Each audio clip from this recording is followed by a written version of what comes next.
Welcome back. Well, as I am still in the middle of my ongoing email crisis, and as soon as I am through with this video, I have to get back on the phone with computer geeks, which is not something I look forward to doing. I thought we would do something very different and very lighthearted today, just because I really want to put my head in a better spot before I have to tackle the email issues again. So, hopefully this will be a little fun for both of us when we come back.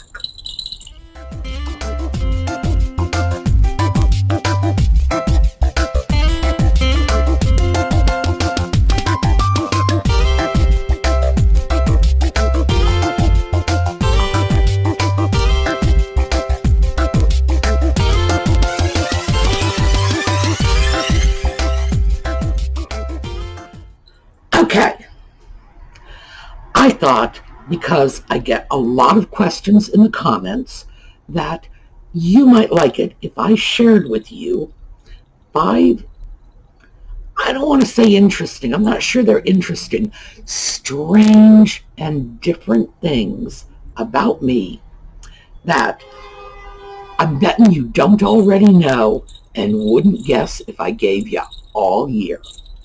So, let's start with, I was a child model. I modeled for catalogs back in the days when stores, especially large department stores, would put out their own little circulars or catalogs. That was most of what I did. It was print modeling. And in those days, because this was from 1958 to about 1960, in order to be a model, all you had to do was have blonde hair, blue eyes, chubby cheeks, and do as you were told. And I was really good at all of those things. So the way it happened was my father's stepbrother, my Uncle Bob, who was what we used to refer to as a confirmed bachelor. I later figured out that was a euphemism. And his life partner, Clarence, who had been a Broadway choreographer back in the days when they did those huge musicals with this big song and dance numbers, and Clarence, that was his thing.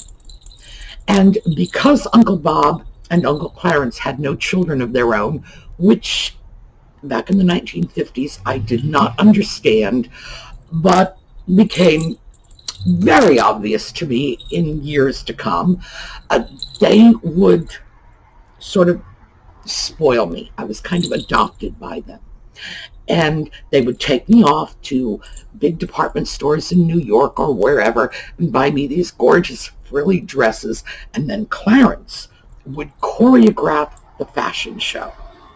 Now, we would go off, we would do all these things, and my parents thought we were just going off for shopping trips because Uncle Bob and Uncle Clarence really enjoyed buying me pretty clothes and putting on the little shows. But eventually, of course, they decided to take the act on the road, and they started a modeling career for me. And this lasted for 2 years, from the time I was about 4 until I was about 6. It was very easy. All I had to do was whatever Clarence told me. And models at that time, I don't know what it's like now because, of course, I haven't had anything to do with it since I was a very small child. Models were just expected to sit there, shut up, and smile. And so I was like a little trained dog. They would put me on a chair or stand me up or whatever, and people would literally move me into whatever position they want and say, stay there, which I did. I was good at that. And that was it. That was what you had to do to be a model. So things went along swimmingly for 2 years. My parents were clueless. And then one day, for a job, they cut my hair. And my father was not happy with the haircut when Uncle Bob and Uncle Clarence brought me home and my hair was gone. And he started yelling, and my Uncle Bob broke down, told him the whole story, and said, yes, he had told them he was my agent so he could cash the checks, and the money was all in a cigar box, and that just blew the lid off it. But it was a remarkably interesting thing to do, I guess. And it was nothing I had any fondness for. It was just something I did, and I did it because Uncle Bob and Uncle Clarence took me off and bought me these gorgeous dresses and like big lacy petticoats and shiny patent leather shoes and stuck bows in my hair. And when you are 5 years old, that is as good as life gets. Oh, also, whenever we would go out and do a modeling shoot, on the way back, we would stop at Schraft's, which was, I don't know if it was a candy shop or a soda shop, and I would get a Lime Ricky. So I modeled for 2 years for Lime Rickies. What can I say? That was my first experience in employment. My second experience in employment was babysitting, and the IRS audited me when I was 15. Yes, I had an IRS audit at 15 for my babysitting money, I swear. I made $400 babysitting that year, and the IRS audited me. So that was a little aside. That's not one of, because that's normal. People get IRS audits all the time. Probably not at 15, probably not for a measly little sum like $400, and certainly not for babysitting money, but what could I say? I was lucky. Okay, let's see what's next on my list, because I got 5 things here. English is not my first language. When I was a child, I spoke Swedish before I spoke English. Now, I was born in the United States, but my father's family was all from Sweden, and that's what I grew up learning to speak. I don't know when I really started to speak English.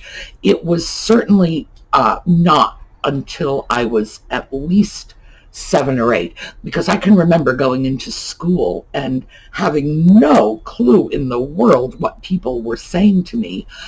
And that was sort of hidden by the fact that I was also blind as a bat. And I guess they just figured I needed new glasses. But yes, English is my second language.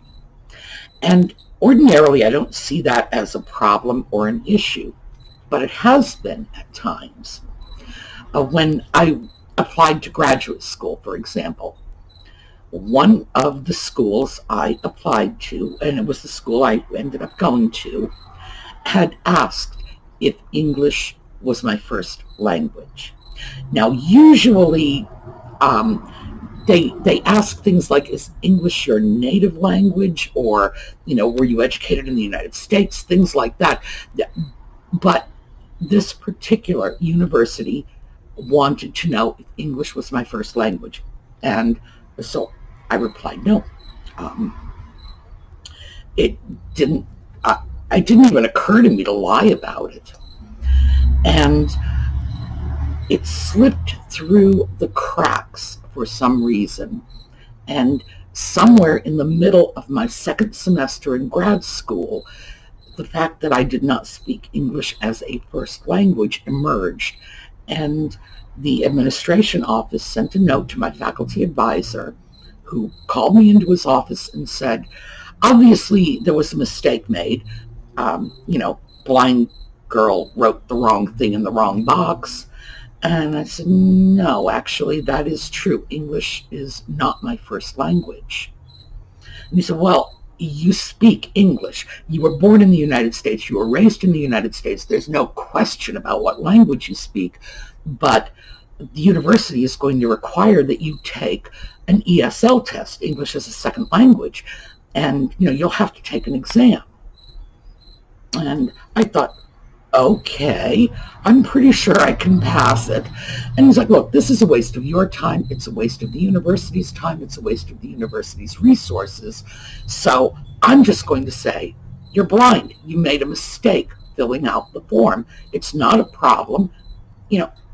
We don't have to deal with this. And I was really, like, wait. But by then he was walking out the door with the form saying, no, I'm going to go take care of this. So after that, I realized I should probably not be accurate about that. That's something I should probably lie about. Fortunately for me, the next graduate school, the doctoral program, asked if English was my native language. And that I can honestly say it is. I think in English, I read and write in English. My Swedish, which was heritage Swedish, and that's what they call it when you learn it from your parents or your relatives. It's not really good Swedish or Russian or German or whatever it is. It's not really good. You make mistakes.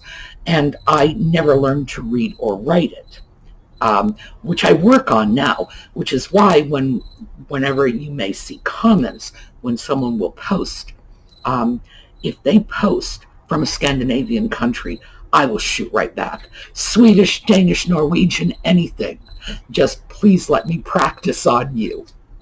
So, yes, English is not my native language. I am an ESL speaker of English. I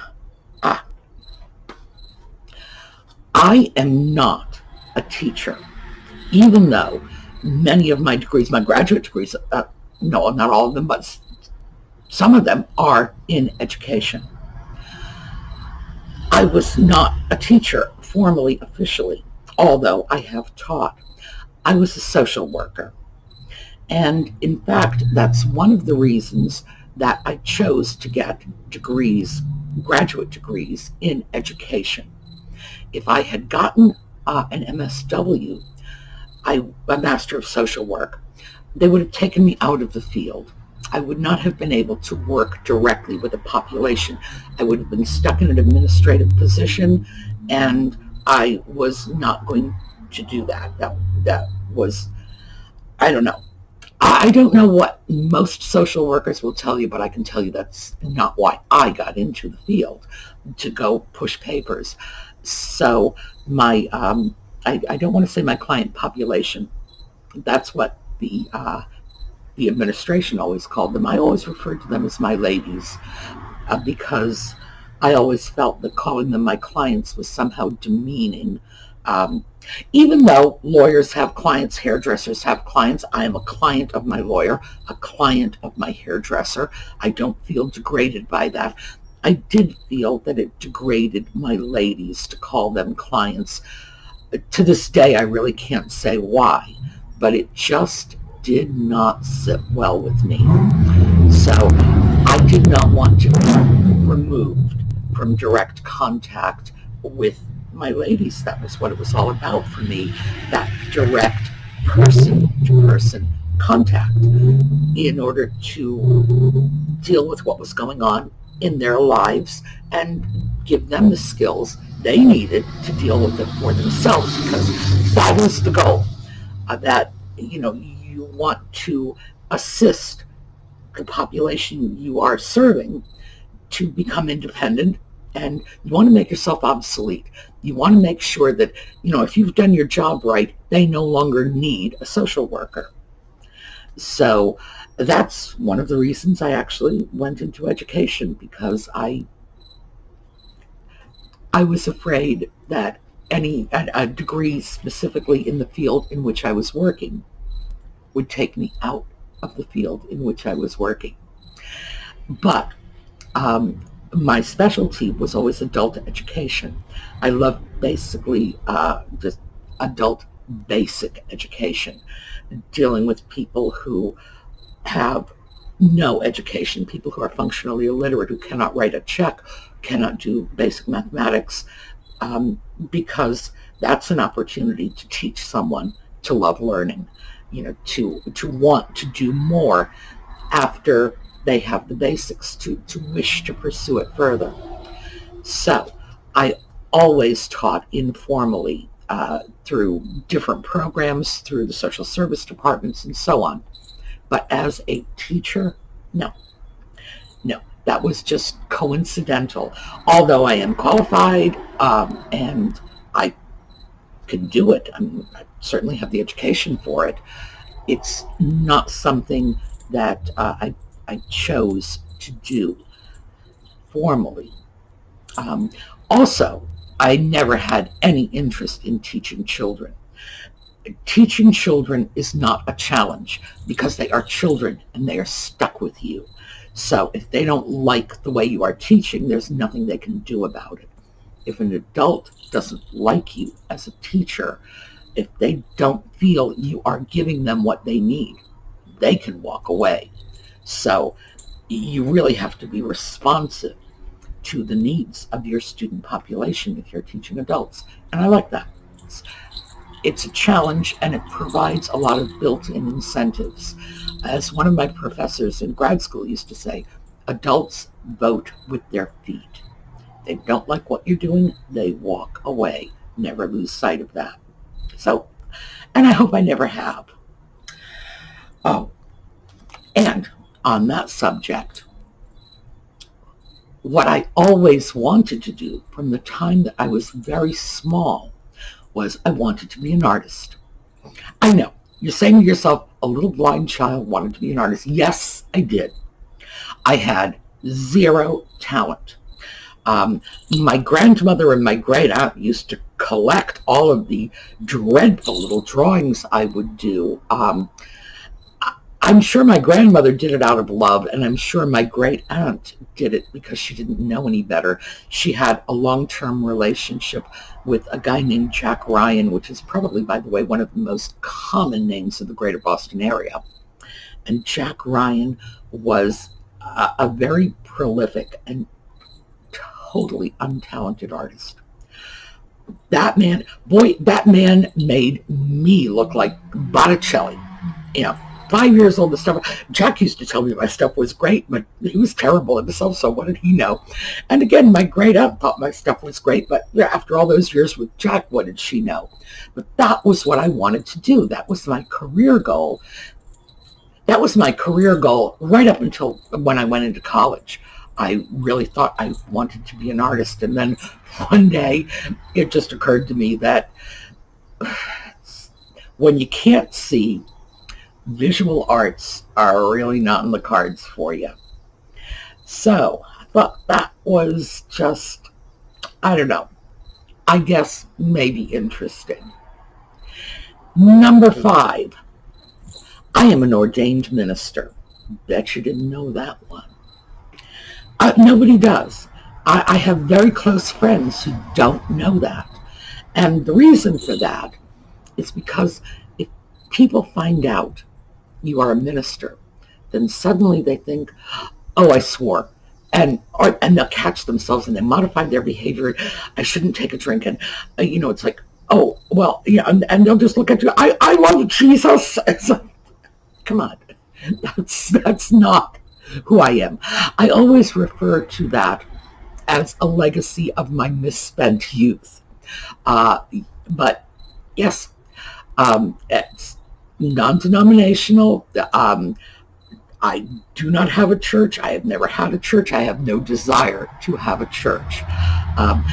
The only thing I have ever been interested in doing, and I have done it from time to time, is occasionally I've gone to local hospitals or nursing homes and signed on as a chaplain, because in situations like that, the skill set they need is the skill set I acquired as a social worker.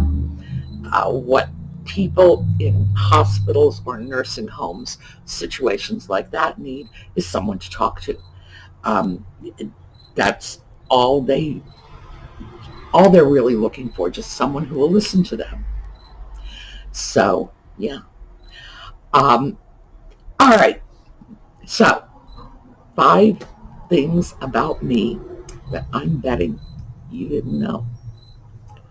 All right, so before I have to finish this up and go back to fighting to get my email back, let me just say, once again, if you need to get in touch with me, my my Etsy store is SueMe Gifts. It's Etsy, so it's all one word, SueMe Gifts. And you can send pictures because, as you know, I'm looking for some just interesting, lighthearted pictures because we are coming in to the cooler weather. And the experts, if there are any experts, are saying that we may end up going into lockdown again. So, and I don't say that to frighten people. I know people are scared and concerned enough already. I hope it doesn't happen. But who knows what's in the cards for us. But I do know people are concerned about this. Stuff is going on out there. And for a lot of us, lockdown never really ended. So a lot of people are just not ready to leave their homes. And that's fine. If that is what you choose to do, then I want to make sure, at the very least, that the videos are giving you something uplifting, putting a smile on your face. And I've decided that so many of us have pets, and we might as well just, do what we can to keep the spirits high. And it's awfully hard to be depressed looking at pictures of kitties and puppies and cute little stuff. And of course, we also have these beautiful sunset images that we're closing off our videos with.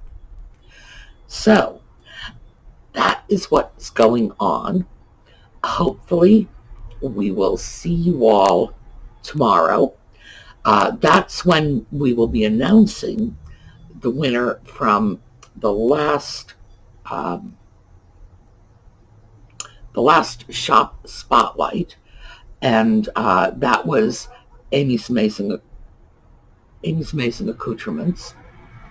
And the giveaway for this week, this is your last day to enter, and that was Nusnacker House.